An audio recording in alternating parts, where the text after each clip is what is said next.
Welcome back to another technical deep dive here in the Debug Zone. Today we're tackling a big question and breaking it down with us from other users. Hopefully this clears up some misconceptions and helps you get the answer you need. So buckle up, stay a little curious, and let's jump right in.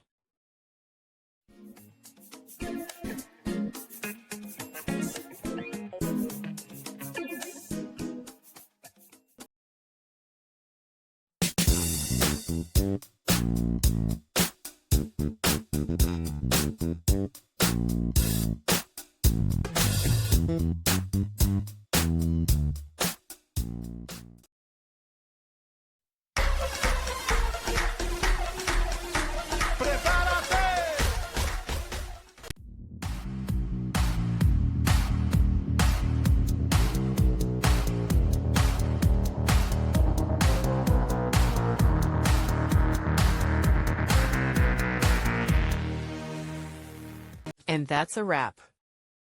I hope you found the answer you were looking for. If you did, take a second to hit that subscribe button. It really helps out.